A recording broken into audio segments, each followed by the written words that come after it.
So we're studying the positive psychology, right?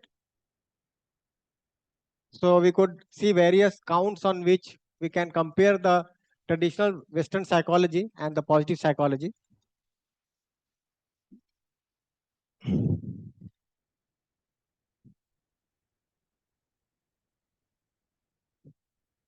So I discussed about time orientation. Then the measures of success. So if you look at the traditional psychology, it was reduction of symptoms, normal functioning, while positive psychology is talking about the well-being, happiness, engagement, life satisfaction. Then the theories were like Freud's psychoanalysis, behaviorism, CBT. Here we have the theories of Seligman. So Seligman has given this PERMA model. Then we have the flow theory. We have the broaden and build theory. Applications earlier were for mental illness treatment, clinical settings. Here we are able to apply it for education, workplace, community development, personal growth. Now, if you compare the humanistic psychology with the positive psychology, because many times people assume the two to be the same, which is not the case, right? So there are different authors of the psychology theory here. Then the core idea in the humanistic psychology is that it emphasizes personal growth, self-actualization, free will, and the uniqueness of each person. Here there is a scientific study of strengths, happiness, well-being, and flourishing. So what they say is that in the humanistic psychology, they have not based the psychology on like statistical data or very scientific experiments. Okay, it is largely qualitative. What they have observed and they have tried to propound the thesis there. But here they are saying that they have tried to observe the strength or the happiness or the well-being through some scientific study. The philosophical base in the humanistic psychology is more existential and philosophical, draws on phenomenology and existentialism. Here it is more of empirical and scientific, based on experiments, surveys, and measurable outcomes. Then the focus here is on a whole personality of a person, like self-concept, authenticity, personal meaning. Here there are specific positive constructs like optimism, resilience, gratitude, flow, PERMA model. So they talk about self-actualization. They talk about the full potential here to some extent in the humanistic psychology. Here, largely, if you see, they are not talking about the full potential. They are talking about a fulfilling life. That's all, isn't it? In the positive psychology, the well-being of a person. Overall, I should be flourishing in life. I should be doing well in my life. Right? How to go about it? The approach is qualitative here through therapies, introspection, client-centered approaches. Okay, through interviews, through discourses. Here, the approach is uh, quantitative, so controlled studies, statistical analysis, large-scale surveys. Then here the goal was to help the people realize their potential and live authentically. Self-actualization, Maslow's hierarchy of needs. Here it is to enhance the well-being, the life satisfaction and flourishing across individuals and communities. So we can see the contrast here. In the positive psychology, they are not actually talking about the full human potential, though they have tried to address the full potential in the humanistic psychology. So if you look at these all 8 schools of psychology, it is only the humanistic psychology where they are trying to address the full potential of a human being. There's something that the human being has to achieve, to have a complete personality. But here just saying that just the well-being part, the satisfaction part, or the flourishing part has to be taken care of. And then if you look at the view for human nature, so they are saying that humans are inherently good with an inner drive towards growth and meaning. Now, if you look at the humanistic psychology, so it is saying that the natural acceptance is pure. Inherently, everybody is pure, right? Something that we have been saying in Indian tradition also, that the Atma hai wo Shuddha Buddha hai, so the soul is pure, right? Something of that sort they have tried to address here in humanistic psychology also, and something of similar kind has been said traditionally in the Western psychology also. If you study the Aristotle theory and the Socrates theory, then something similar is being said there also. Here they are saying that humans have strength and resources that can be nurtured for happiness and success. So they're not talking about the completeness of personality. They're just talking about how to nurture to make it better. Then the applications here are in psychotherapy, counseling, personal growth movements, Here the application in education, workplace, public policy, coaching, clinical settings. Now the application, like if you look at it, were there in the earlier schools also. So in the cognitive also, it was being applied to education, right? The socio-cultural was being applied to public policy, right? How people get, uh, how people obey the norms. So this was a contrast.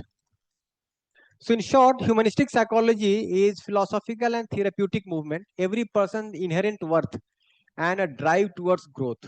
Positive psychology is a scientific research field. Let us measure and study what helps people flourish. So positive psychology can be seen as an evidence-based extension of the ideals of humanistic psychology. So it is an extension. Okay. So you will see that every time, every school is trying to excel further based on the achievements of the previous school or the approach. They are trying to somewhat make it better. Now, if you look at the human psychology that we are trying to address, we are going still further. Okay. But it may be said that presently, even though we are conducting workshops on a large scale, we are educating students on a large scale, we might not have collected that statistical data. So that is a kind of responsibility upon us. For example, people have attended workshop. Okay. So can we really document the transformation that is taking place in their life? So in the morning session, we are collecting testimonials. Now people are also saying that if you just collect some numbers, okay, that may not be so authentic. Testimonials are more authentic because people are coming in the front and then sharing their experience. So that authentication is being attempted through the testimonials, but we can also have surveys in which people can share their achievement, right? So recently we also got that IRMA study of impact conducted. We have to conduct similar studies of impact. So maybe for the management, this is a kind of responsibility, or I'll say a doable task, that they conduct impact study on the faculty to start with, and then the students. Okay, what transformation? A lot of transformation has taken place, more than what people have documented there, I'll say. They are just trying to come out of trauma or certain thing. What we are trying is, we are trying to mend relationships, right? We are trying to extend the participation of every human being. So many people are working voluntarily for the benefit of society, which is not documented, right? People are spending their time, energy, money, isn't it, for excelling the society. And not only us, there have been so many groups of people working in our country who have been working voluntarily, but this has not been documented. So in India, we can see that we did not have this kind of approach which they call as scientific. So this is a kind of responsibility on academicians to adopt that scientific approach to the program that we are pursuing and then place it properly on a proper panel. This is a kind of responsibility. So when we are attending this workshop, this is also a kind of effort towards motivating people to do research, right? To develop hypotheses or to conduct such surveys. In fact, like we have been conducting surveys in all the classes. For example, when we teach in AKTU, in my college also. So before the semester, we conduct one survey. After the semester, again, we conduct a survey and we try to see the transformation, right? We are doing a similar thing in our workshops also. So that data is being collected. Now people are asking that, okay, this is a kind of very short-term impact. So before the workshop, after the workshop, we have to gauge the development that has taken place 5 years hence, 2 years hence, 10 years hence. So that kind of data we do not have. So maybe people who attended workshops 3 years back, 4 years back, we can conduct a similar survey for them and then get some data. Like testimonials are there, but the statistical data is not there. So it is our responsibility to place our work on this platform where it can be called as scientific research. Mostly we are doing qualitative research. We have to do quantitative research also, isn't it? Otherwise, a lot of valuable work is being done, but the West may not acknowledge it. Now, here we are talking about continuity of happiness. They are just trying to enhance your happiness in life. We're not saying that you have to just enhance your happiness. You have to reach your full potential. We are also not saying that the physical facilities come first and then self-actualization comes later. We are saying that for every human being, right understanding is the basic priority, first priority. Okay. And then it is followed by relationship and physical facility. So this would be another kind of formulation. for a fulfilling life, right understanding, relationship, and physical facility, right? We can place this kind of formulation. Nice. Any other question? Any question?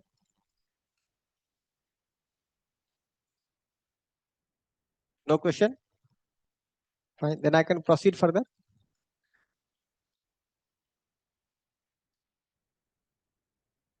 Yes, yes. Please tell me.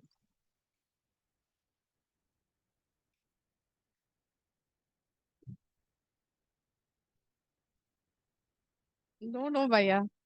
Yeah, since you have started with the session, I didn't want to disturb you.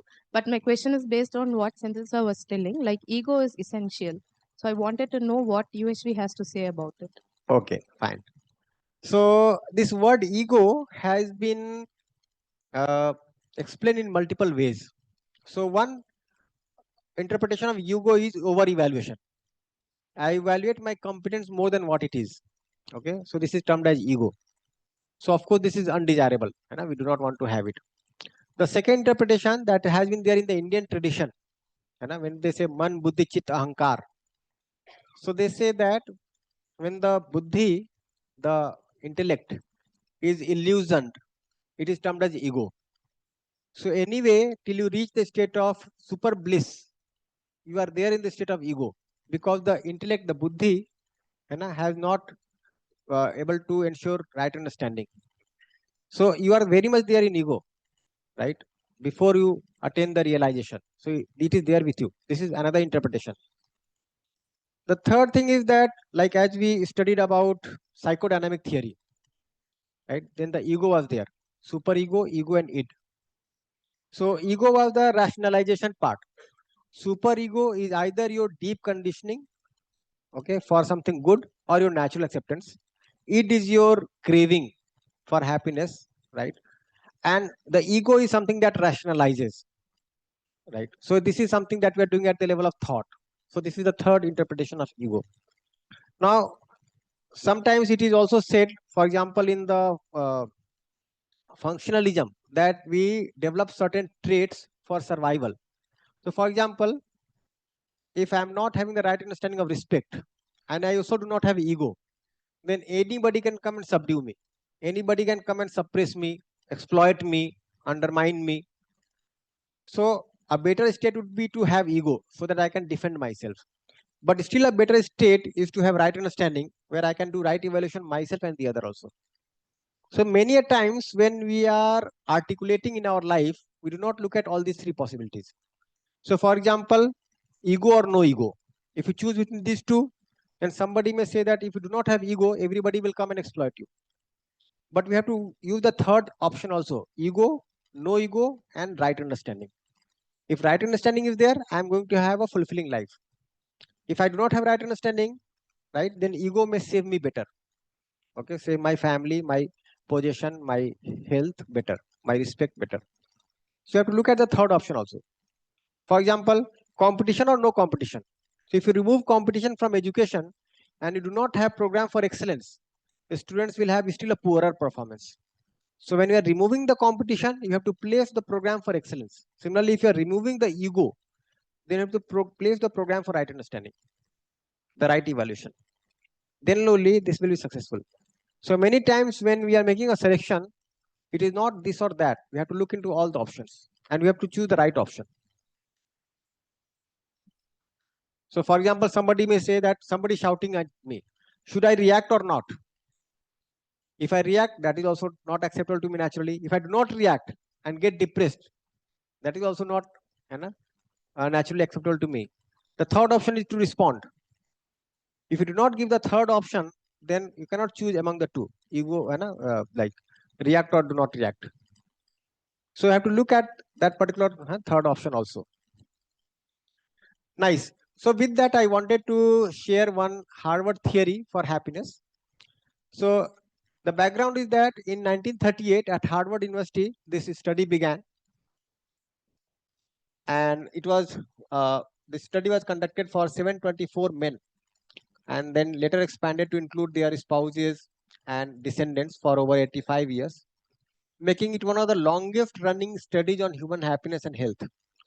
And the participants included Harvard students and young men from disadvantaged backgrounds. So there is a professor. The professor is there in the third generation now.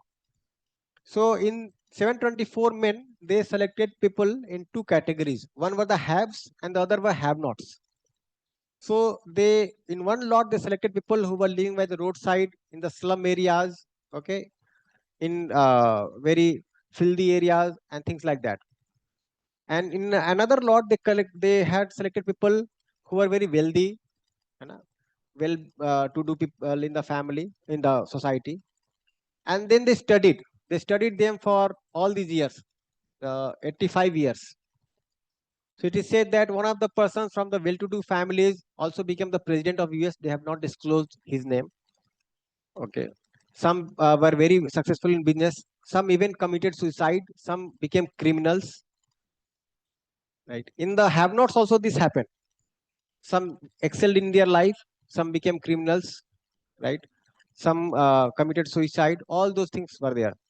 And to collect the data, they kept on interviewing them. They kept on interviewing or peeping into their life.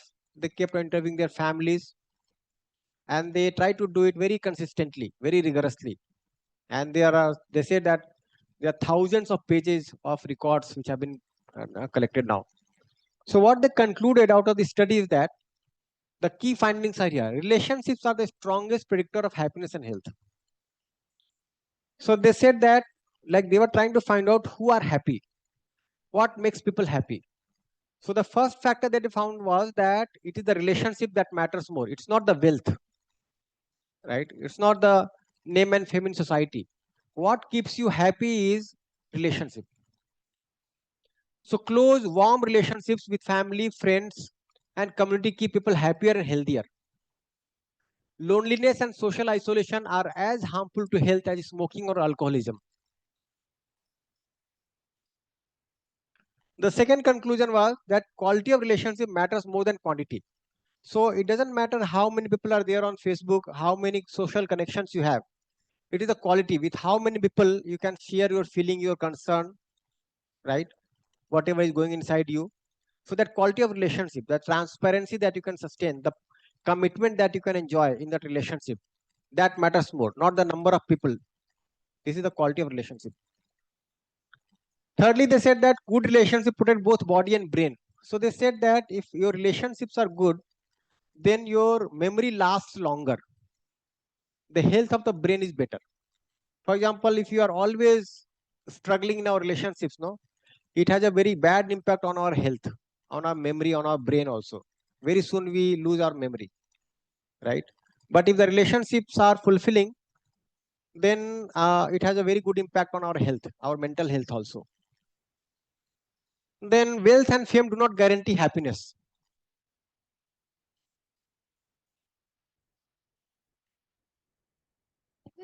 Majorly now the health problems in a society is increased like anything is basically only because of the problems are going more in ourselves.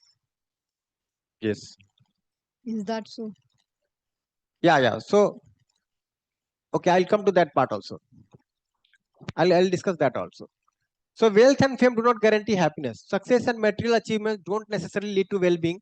Emotional connections are more important than external markers of success, right? So one may be having a lot of wealth, lot of name and fame, but we very lonely inside,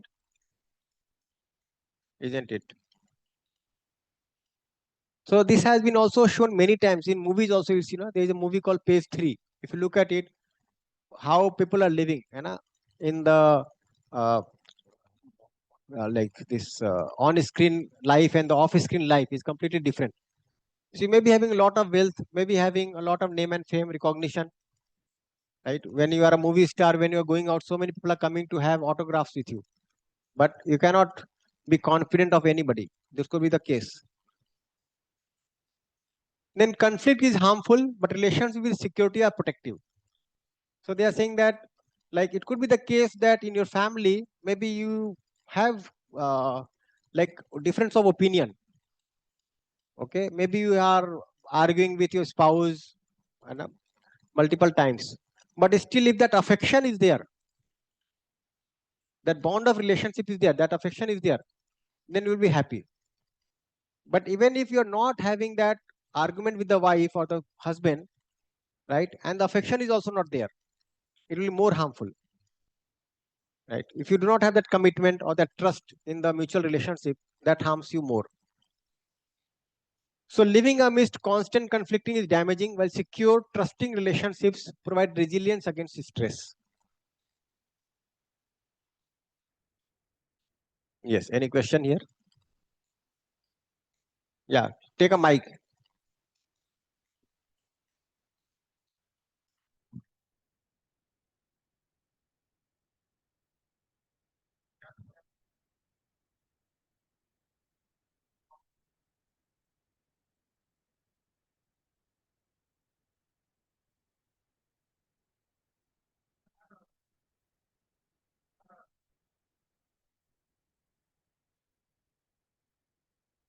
Yeah. So that is the quality of relationship. When you have good quality relationship, yeah. Yes. Yes. That also, and we may have lot of friends, but everybody is approaching you so that they can exploit you. So will not be happy in those relationships. But if you can trust somebody, like you can have confidence in somebody, right? You can have affection, then that will add to your happiness.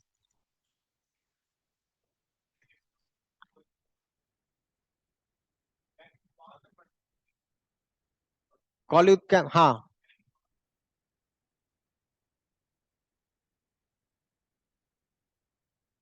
Yeah. So we can ask that question to us also. How many people are there, and with whom you can share?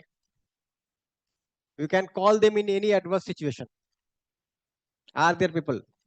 Okay. Yes. Nice. So in India, I don't think this is going to be a big issue. Hai na?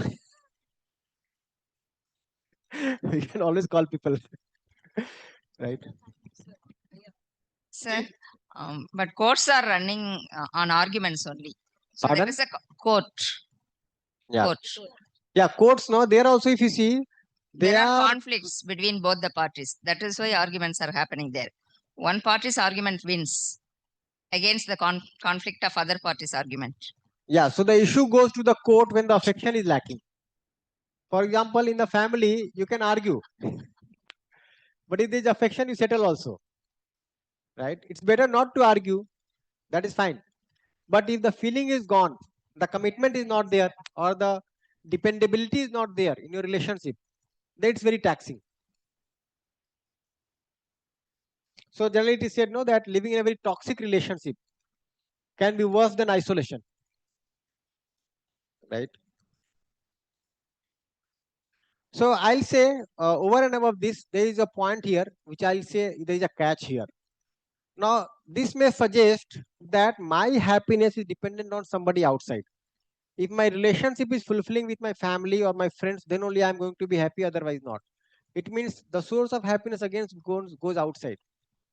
So this is the issue with this kind of theory. What we are saying that the source of happiness is inside. If I am having the right understanding, right feeling within, okay, so that will ensure my happiness, and I will also have fulfilling relation with the other. So even if you're not having very harmonious relation with a spouse or somebody in the family, but still you can be happy through right understanding. So over and above relationship comes right understanding. But yes, they are able to see that relationships comes above physical facility. This much they have been able to see. We have to go one step forward to see that relationship, over and above relationship is right understanding. With right understanding, even if the relationships are not fulfilling at times, you will still be happy within. This is something to accomplish. Otherwise, we largely dependent on our own relatives to keep us happy, and that is enslavement. So this research is fruitful in some sense that it has placed relationship above physical facility or name and fame. But still, we have to go one step ahead, and that's why you'll see that in psychology, in most of the books, they will say that we are placing various theories of psychology here, but we are keeping two kinds of people out of domain. One is saints, and the other is mad persons. So one who is having right understanding has been kept out of domain, right? Because they are considered saints. So if you have become a saint, then this theory will not work for you. Or a mad person who has completely indefinite conduct. That is something that you can see in many books. I was reading one book on organizational psychology, And on the very first page, this was mentioned that the theories being shared here are not applicable to saints or mad people. So we have to become saints, right? So you have to go beyond this. So the famous quote from the study is, the clearest message that we get from this 85-year study is this: good relationships keep us happier and healthier, period. Basically, there is a YouTube video also. The video you can see for 20 minutes. And this person is there, Robert Waldinger. He has given a TED talk, and that TED talk is recorded. We can all listen to that TED talk maybe in the evening today, right? And then try to draw our own conclusions. So this would be one assignment for today, that listen to the YouTube video by Robert Waldinger and try to draw your own conclusions. And there's a reel also of 1 or 2 minutes that says this statement. Why it's important? The research scientifically confirms what positive psychology also emphasizes, that human connection, meaning and love are the foundations of a fulfilling life. In summary, the Harvard research on happiness shows that strong, positive relationships, not money, fame, or status, are the key to long-term happiness and health. The second catch here is that these relationships can keep you happy, fine. But will you also be participating in the larger order? If you just try to keep your relationships happy, you may have a happier, longer life, let's say, or a good health. But you may not be participating in human society or universal human order. Okay, and that will be other sources of unhappiness. So this part is also not taken care of here. I have seen that there is one student of mine when I was teaching at Kanpur University. So he was a student and he got married.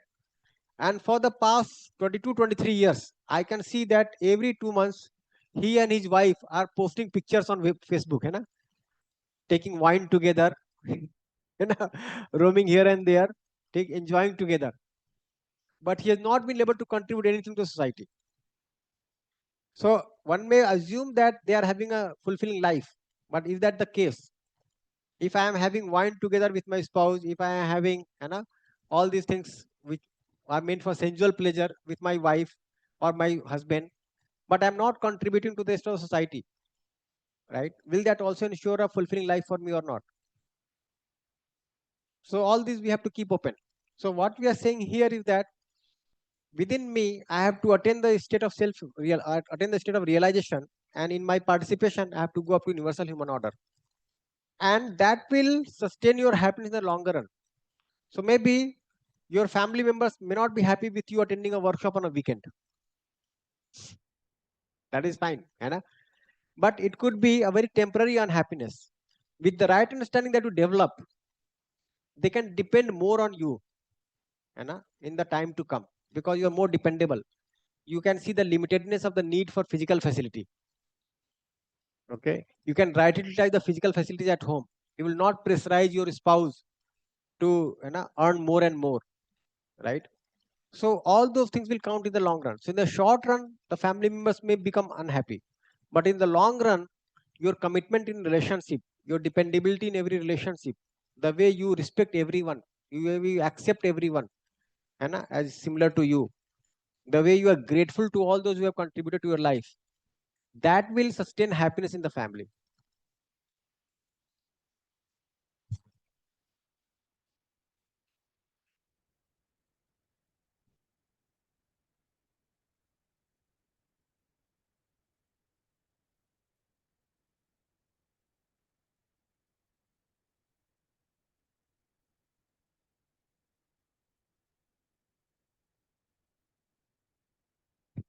To be nobody for anybody.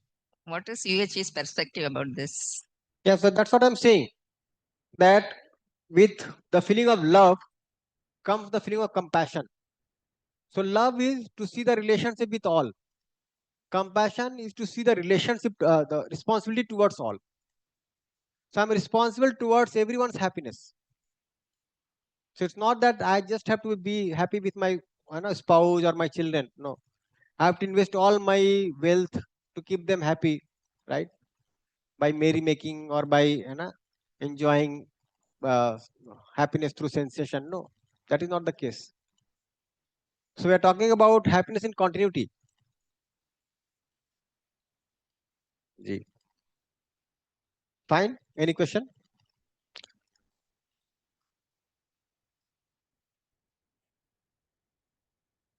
So to sum it up, we recapped FDP on UHV 6 part 1 that we did in the previous sitting. Then we talked about positive psychology and comparison with traditional Western psychology and humanistic psychology. And we also talked about the study on happiness. We can come back to this, right? Next PPT.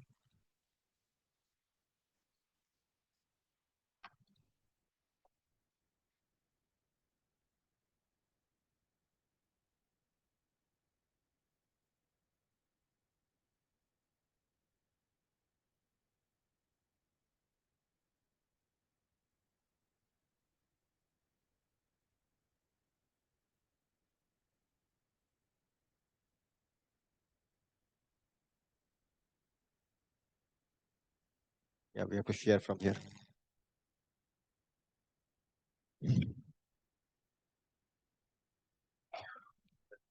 Yeah. Yes. So now we are going to talk about efforts in the tradition to understand the human psychology. Right. So mostly here we are talking about the Indian tradition or the Eastern tradition.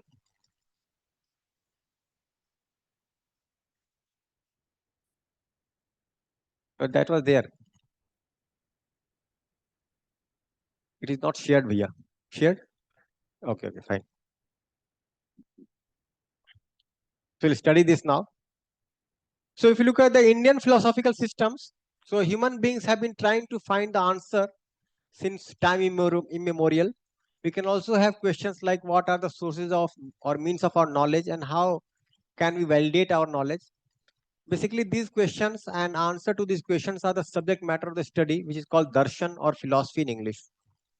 Now here, if you look at the typography, we are going to use certain typography which is more prevalent in the text, to actually read the Hindi fonts. So like in Hindi, we have three kinds of akshara, talabesha, murdhanesha, and dantisa. So generally this S is used for talabesha. So like we all have been trying to inquire about the existence, right? And there have been various approaches towards it. So if you look at the philosophy or the darshan that has developed in the East, it is primarily trying to address the reality. So there is something called prameya, object of knowledge, and there is praman, means of knowledge or the source of knowledge. There are two major components of philosophy in general. So what is the object of knowledge? What do I have to know? Right? And the valid proof, which can be called as praman, that yes, I know. So if you look at the object of knowledge, these three things are there. If you look at all the philosophies that are developed, they have tried to understand these three things. One, what is a human being? Second, what is existence? And third, what is the role of human being in the existence? And when it comes to see the role, they have to talk about behavior, work, and participation. So overall, if you see, every philosophy has been trying to address these three realities. What a human being is, what existence is, and what is my role in existence. Isn't it? So the role of human being in the existence can be called as human conduct. So there are four things. One is the prama, that is valid knowledge, right understanding. Then there is prameya, objects of valid knowledge. Then pramata, one who obtains valid knowledge. And the fourth is praman, the means to obtain valid knowledge, the proofs. So prama, prameya, pramata, and praman. So prama is the knowledge, pramata is one who knows, prameya is what is to be known, and praman is that I have known.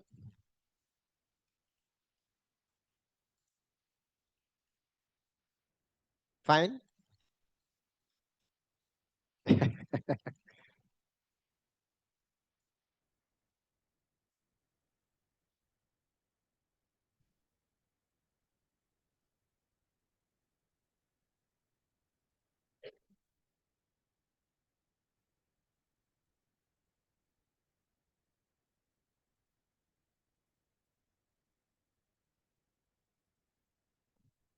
Now going further, what are the pramanas?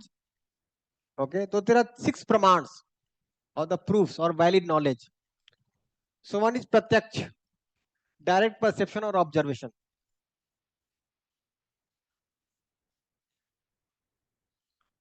So these are Hindi words, in fact Sanskrit words.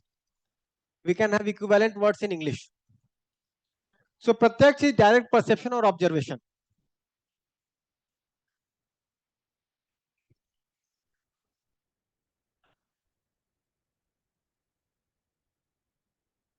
Yeah, Sanskrit, yeah. So I play the Sanskrit words first and then we can talk about the English words, yeah. Pratiksha. No, pratiksha is waiting. That is waiting. Apeksha is expectation. Yes, yes. So how do I come to know that it is real? How do I say that this is it? For example, how do I say that sir is here? How do you say that he is sitting here in the hall? So one will say that I saw him from my own eyes. He was very much there in the hall. So what are you doing? Direct perception from eyes. Okay. So this is direct perception. Then the second is anuman. We'll talk about each of these. Anuman. Anuman means I am drawing some inference, some syllogistic argument. So a very common example is like I can see smoke behind the hill. Right? Pardon? Inferring.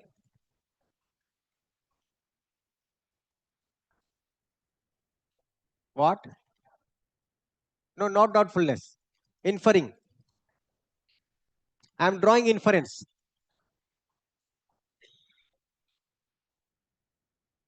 Yeah, I'm coming. I'll give lot many examples.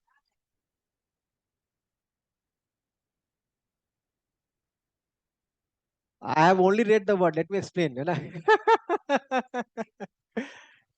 So I can see that there is smoke behind the hill. Okay. I have seen that the smoke comes only when fire is there.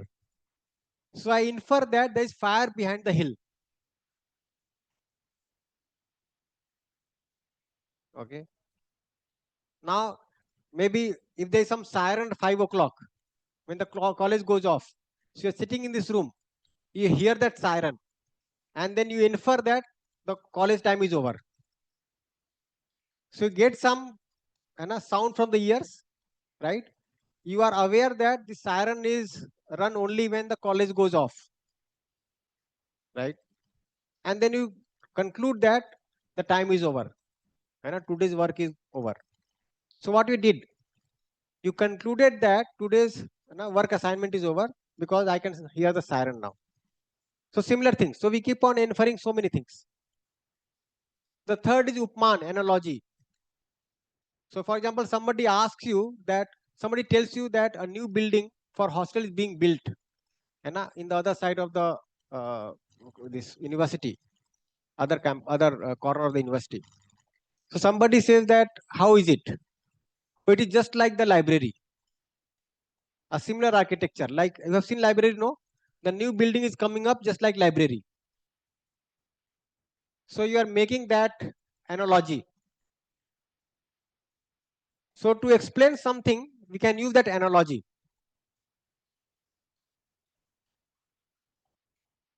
Yes, yes, yes. In examples, we are doing this, right? So this is analogy. Maybe you have never tasted sambar, and somebody asks, how does it taste?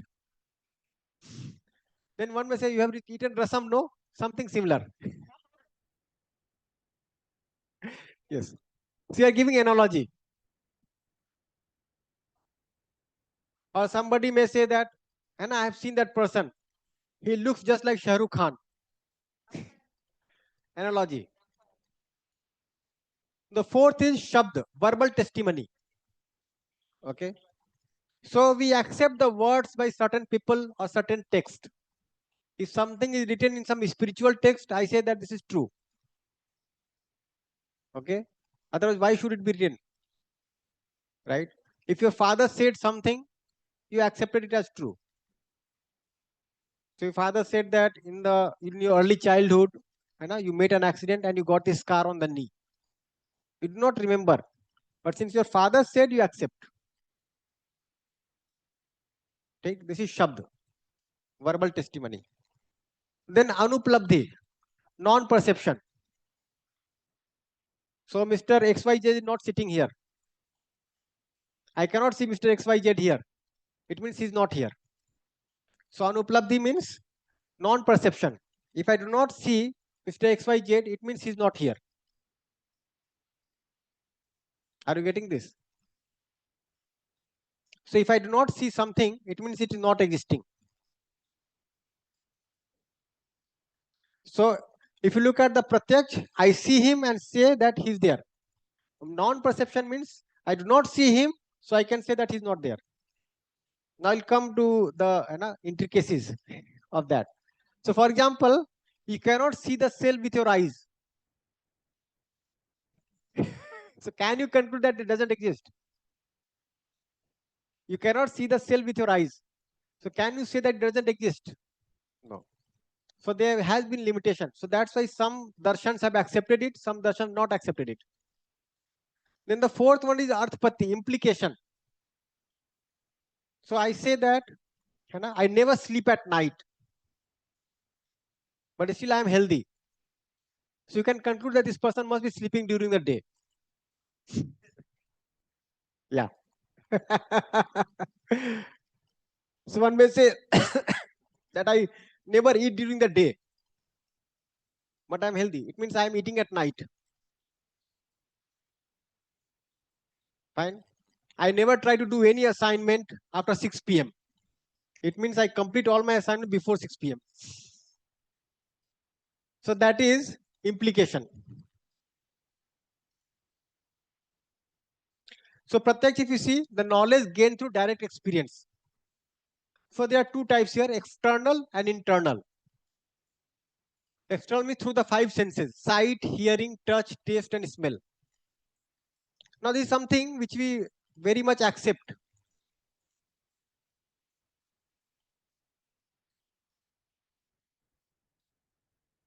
Then there is internal perception. For example, mental perception such as feelings, thoughts, emotions. I'm not feeling happy today. I'm getting anxious today. I'm very angry on you. You are irritating me. I am seeing all this. Okay, I'm not seeing through my senses, but I'm seeing all this. So this is internal perception. Now here also there could be two kinds. One is antar pratyaksh and the other is mansik pratyaksh. So for example, I am seeing the anger inside. This is something that I see in block B2. But I can see that the other person intends to make me happy. This is not in block B2. So this internal perception can also be of two kinds. Something that I see at the level of imagination or something that I see at the level of natural acceptance or right understanding. Are you getting this? Now the interesting question is, for example, can we call this pratyaksh or perception as knowing?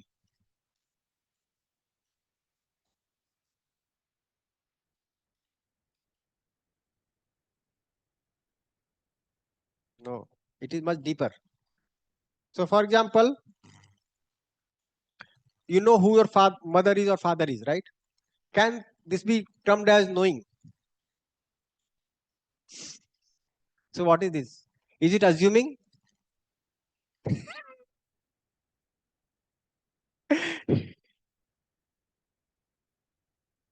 Pardon?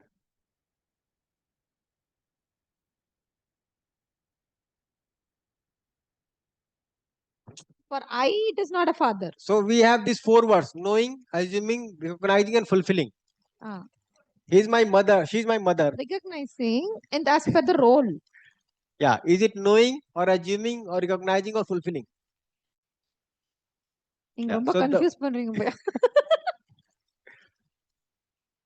what do you say? Recognition based on assumption, Bhaiya. We are saying that knowing is continuous. Okay. Now, for example, I know that Delhi is the capital of India. Is it knowing? Then what is it?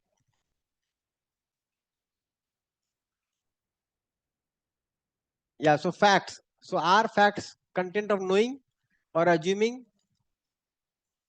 So yeah,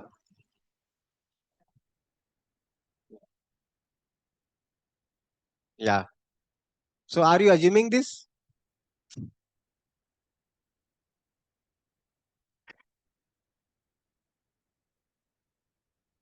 And then what we say is that once you come to know something, it continues.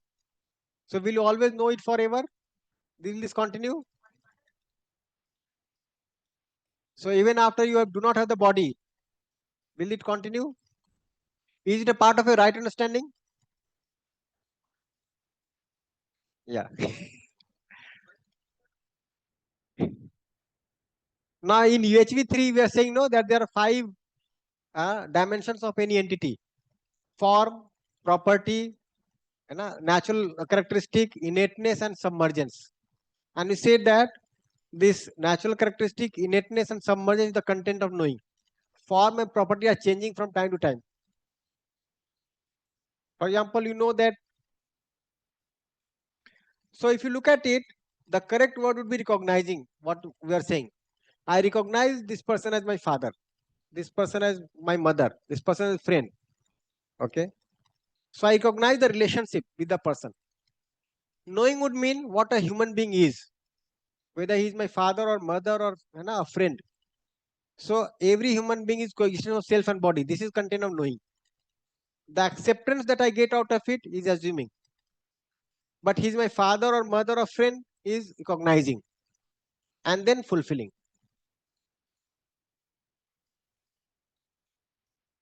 Yeah. So human being is coexistence of self and body is the part of knowing.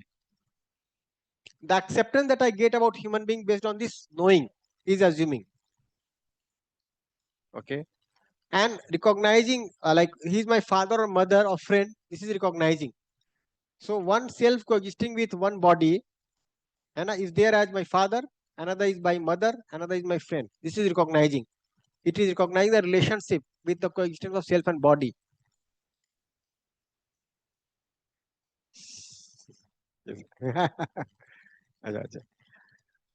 This is recognizing and then fulfilling. Okay, that relationship. So here when we say direct perception, right, it could be internal as well as external. So in internal again there are 2 parts.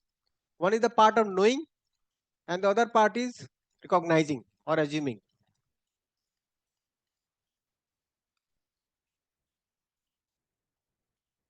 Is that clear? And then I am sensing something through my body, that is external. That 50 people are sitting in this room. I can recognize every face. This is through senses. Now knowing would be every human being in this room essentially is coexistence of self and body. Self is continuous, body is material, temporary. This is knowing. And then accepting you as my relative based on this knowing is there as assuming. And then when it comes to recognizing, this is Supraja Didi, he's Pratish Bhaiya, he's so and so, he's so and so. This is all recognizing. And then fulfilling in accordance with it. So every time we have to see whether we're only working with external perception or we are also including the internal perception, and internally also to what level. So the importance is that consider the most immediate and foundational source of knowledge in many darshans. So this is something which has been accepted as proof of knowing in every darshan, right? If I can see the fire in front of me, I can say that this is fire. If I see the water in front of me, I can say that this is water. So what water is, what fire is, the content of knowing. But directly I am perceiving that yes, this is fire. So I should not be putting my hands inside. I can see that the door is there. Door is not here. So I'll move out of the door from that side, not this side. So this is through external perception, isn't it? The second is anuman, inference. So knowledge obtained by reasoning from observed signs or premises to an unobserved conclusion. So for example, seeing smoke on a hill and inferring the presence of fire. So I can see the smoke on the other side of the hill, and then I say that there must be fire behind the hill. Otherwise, how will you get the smoke? In many of the arguments, some people will say that smoke is only there when fire is there. If somebody is saying something unworthy of you, it must be something wrong with you. Hai na? Otherwise, why will somebody say something like this for you? So we try to infer like this. So there is the structure, if you see, then hetu, drashtant, and sadhya. What is to be proven? So hetu is the reason. If the fire is there, then only smoke is there. Example is, like, I have seen smoke coming out of fire. So what I prove? If the fire is visible behind the hill, then there must be fire behind the hill. If there is smoke behind the hill, then there must be fire behind the hill. So there are three parts: hetu, drashtant, and sadhya. Reason, example, and what is to be proven. Now here also there could be three possibilities. One is from cause to effect, the second is from effect to cause, and the third could be based on general observation. So from cause to effect means if I see the fire, I conclude that it will always lead to some smoke. I see the fire, the cause, and conclude about smoke. Right? If somebody, for example, has set something on fire in the house, you say that why did you do this inside the room? The whole room will fill with smoke. How do you come to say this? Because you see the fire, so you conclude that smoke will be there following the fire. Now you saw the smoke in your room, and then you ask who set fire in the room.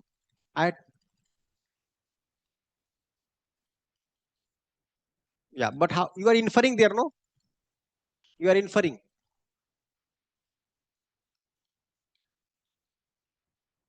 Yeah, so what is that experience?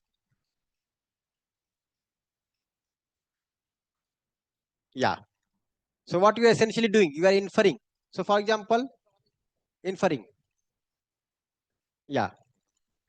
Now the experience that we have so far helps us infer more and more, isn't it? For example, a murder took place on a very, let's say another kind of example.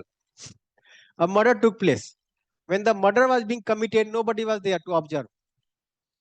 Now next time this CBI people will come, and they found one hair of a person, and the DNA matched with another person. So they will say that since this hair was found in this room and matches your body, you must have been there. This is inferring. And the court will accept it.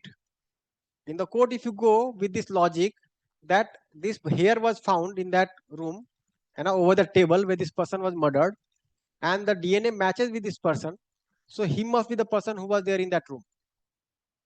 Right? And this will prove that the murder was done by this person. Even the court will accept whether the judge was not there, lawyer was not there, the police was not there. But this argument can put the person behind the bars because this is a valid knowledge. Okay, so it is also accepted by courts, right? It is something that we always keep on using in our life also. We keep on inferring. You go home and you find everything is spread out. You derive a conclusion that children must be playing in this room. Otherwise, why will everything get spread out in this room? So you did some inference here, no? So it could be either from cause to effect or effect to cause. Seeing the fire, I conclude about smoke. Or seeing the smoke, I conclude about the fire. Now, why we are studying this, if you look at the Western psychology that we are studying, the first three schools were talking about something which was the internal mechanism, how I perceive. In structuralism, they say how I perceive, right? In evolutionary also, there is something similar. In psychodynamic, they are talking about the unconscious mind. And then when the this behaviorism came, they said that this is all abstract. I do not accept it. I only accept what is perceived through my eyes. Now, what we are saying here, that both are perception. What I see inside, what I see outside. Right? Now, even if I see outside, it may be a deception. If you are aware of that story about Duryodhan, who went to Indraprasth and he was roaming inside the palace, and they had designed the palace in such a manner that the floor was looking like water and the water was looking like floor. And then he was asked not to go over the floor, and he just tried to go and fell into the water. And Draupadi said, "The son of a blind person is always blind," and that led to Mahabharata. Now there could be deception in my external perception also. So this is all possible. For example, now we have this AI, and we have so many morphed videos coming up. It may appear that this person is there, but the person is not there. Now with this AI, this external perception also becomes deceptive, and your inference also becomes deceptive, right? So for example, you may feel that this is smoke, but it's not smoke, it is cloud. You are going to the mountains, right? And you feel that this is smoke, but this is cloud. So how do you make out this is smoke or cloud?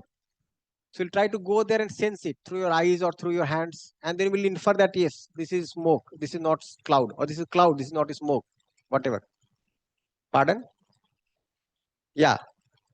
So here again, when you're trying to infer whether the external perception is reliable or not,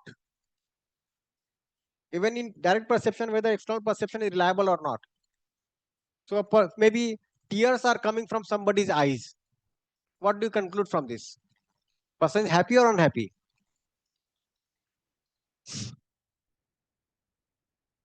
Pardon? Yeah. When you're cutting onion, then also you're getting tears. So if you see, now the hetu, the reason, could be multiple reasons. I can get tears in my eyes even when I'm cutting onions, even when I'm crying, even when I'm happy. Right? My child came to see me after 1 year. And I'm feeling happy. I'm feeling ecstatic at that moment, and that is bringing tears in my eyes. So if I have not observed the event properly, then I will have wrong perception, and then I will have wrong uh, proven facts. Just by looking at tears in my eyes, you cannot conclude that I am unhappy. It could be either the case of cutting onions or being unhappy or being happy also. Isn't it? So it could be from cause to effect or effect to cause, or it could be some general observation. That is also fine. We see events happening. Okay. And by that we can conclude about future events. So this is Anuman, perception. Then Upman, analogy or comparison. So knowledge gained by comparison or analogy between a known and an unknown object. So learning what a gavaya, maybe a wild cow, is by comparing it to a domestic cow. So for example, if somebody says that I saw gavaya today, whatever be the word, gavaya. Somebody says, what kind of animal it is?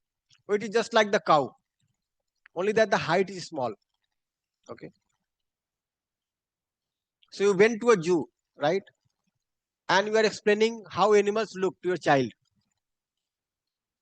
So you are saying that I saw a reindeer in the zoo. Okay. The child is asking what kind of animal it is. I have never seen. Oh, reindeer is just like, this, you see this camel, this animal is there, no? Just similar to that. So you are trying to explain. Similarly, for example, if you look at a criminal case, somebody saw some person, and there is a person who makes sketches, and he's giving so many analogies to you, like this, like that, bright eyes or small eyes, mustache, no mustache, okay, wide chin or smaller chin, and are looking like this person or that person, and by all these analogies, he's able to make the sketch, and that is a valid, information again. Pardon? Yeah. So this is used frequently in language learning and identification new entities.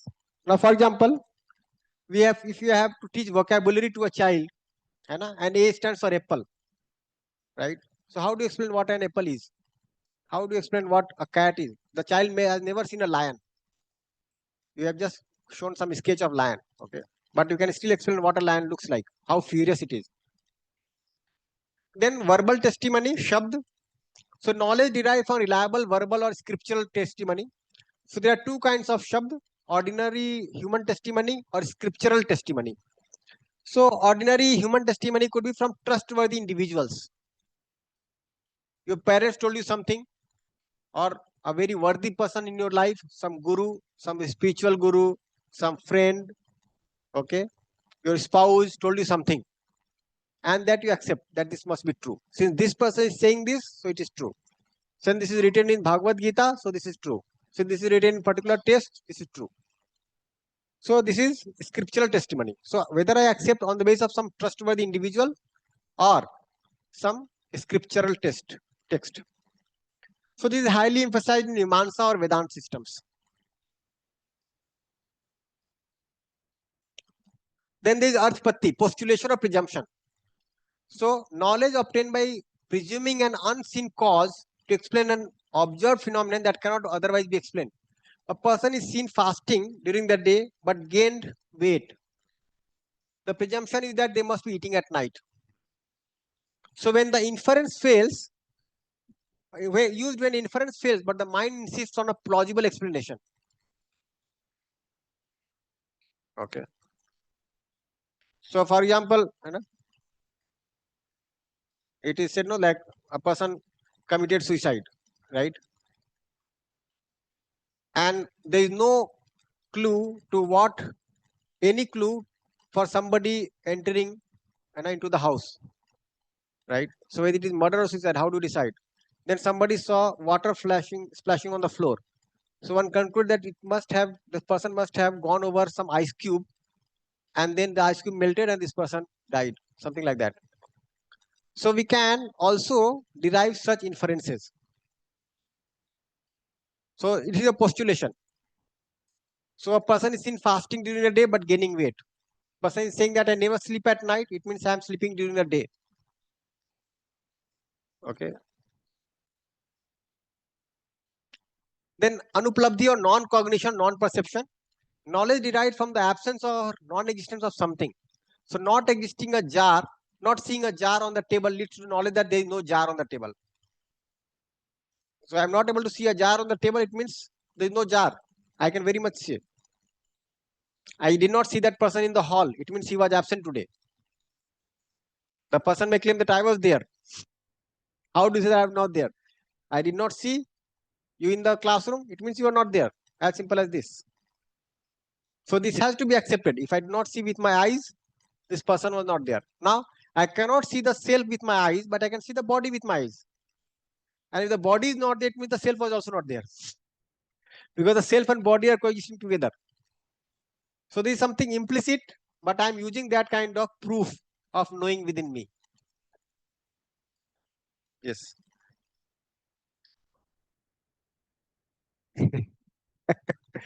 Yes.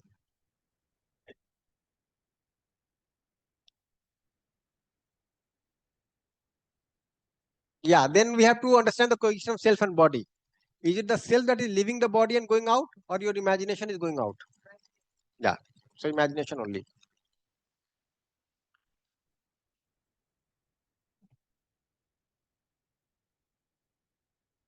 Pardon? No, not lively like this. The breathing, it is a possible breathing may continue. Now it depends how the self has got dissociated from your body. So there have been instances, like since we are talking about all the Indian philosophy, there have been instances when people have kept the body in one place, roamed around and come back. What is Jiv Samadhi? Now we will have to explain what now you mean by this word.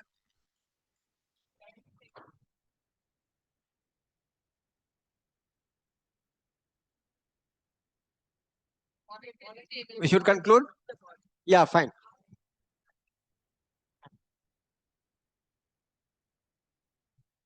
Acha, acha.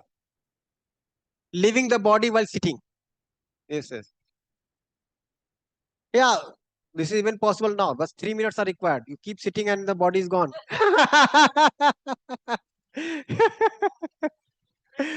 You just decide not to breathe within 3 minutes. Pardon? If the self is having lack of right understanding, is of course having evil thoughts, and that may continue even after leaving the body. So comparing all these, so Praman is of 6 kinds: Pratyaksh, Anuman, Upman, Shabd, Arthpati, and Anuplabdhi. We'll talk about this more tomorrow. So this is essential to understand, because when we are doing some experiments, when we are collecting data, what we assume as valid knowledge, whatever I'm feeling inside, can that be also termed as valid knowledge?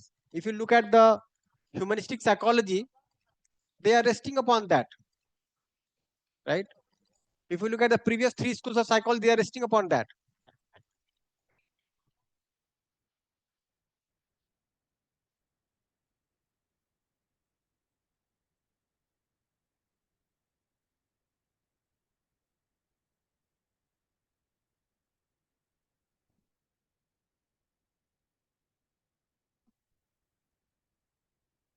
Drashtant, drashtant, drashtant is example, something as a simile. Yes, yes, yes, similar to that. And then the conclusion, sadhya. So if you look at it, like in logic, we have no premise, rule of construct, and conclusion. Something similar. So premise is the hetu, the reason. Rule of construct is the drashtant, and the conclusion is the sadhya. In every logic, there are 3 components: pretext, and then the rule of construct, and then the conclusion. Fine. So we keep up to here. So as an assignment, you have to watch that video about happiness by Robert Waldinger, right? And then we talked about the 6 pramans. So you have to see in what way you are using all the 6 pramanas in your life. Okay. And they talked about positive psychology. So even though we talked about it today, but you can still go over it again and study all those 8 aspects about positive psychology. Okay. So these are the 3 assignments for today. Nice. So we conclude for today. Namaste, everyone.